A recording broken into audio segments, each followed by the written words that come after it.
And for a deeper dive on the highly anticipated Veep stakes, we turn now to CNN senior data reporter Harry Enten. Harry, here we are. She's going to make a decision in the next few days. Who looks to be the favorite right now?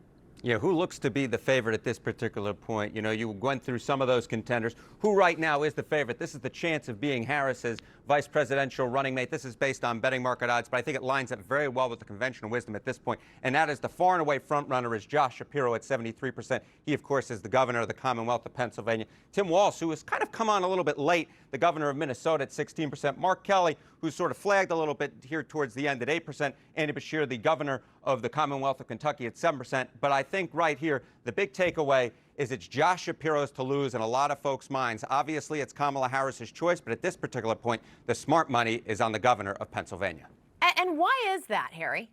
Why? Why is the smart money on the governor of Pennsylvania? Well, if there is one state that both the Harris and Trump campaigns know that they must win in order to win this election, it is Pennsylvania, the Commonwealth of Pennsylvania. Take a look. The chance that this state puts either Harris or Trump over the top in the Electoral College. Look at this, a 35% chance that that state is Pennsylvania. That's the determinative state. That is way ahead of the other two states on the board right here. Wisconsin at 14%, Michigan at 12%. You'll also note these two states are not actually represented by any of the folks on our first screen, the other top VP nominee contenders. So Pennsylvania right here, Josh Shapiro's home state, looks to be the most important state, and I think arguably that is one of the big reasons why he is seen as the front runner at this late hour. And earlier this week, Harris's Republican challenger, of course, that's former President Donald Trump, said the VP has, quote, virtually no impact on the election, that selection doesn't make a difference. Can a vice presidential nominee actually help carry the top of a ticket or carry a state? And I think that's a question a lot of people are asking right now. Can they carry a state?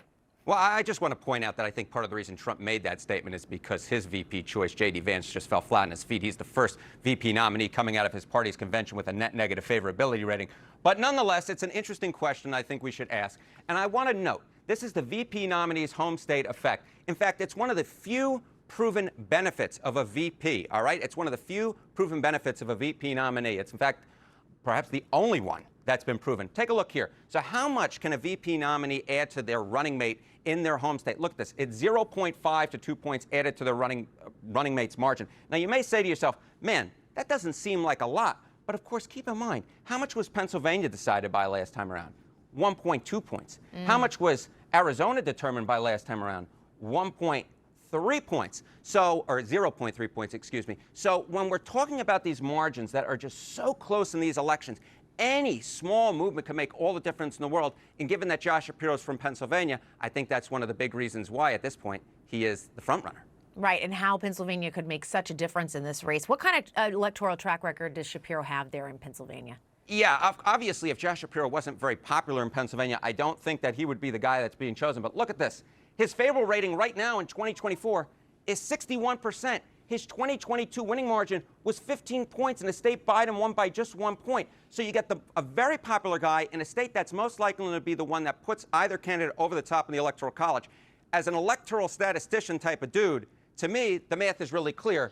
But at the end of the day, Jessica, only one person is going to make this decision. That's Kamala Harris. And we'll find out soon enough which decision she actually That's right. makes. It is her decision to make. A 61% favorability rating, though, in this day and age. It's very good. You don't see that much. No, All right. you don't.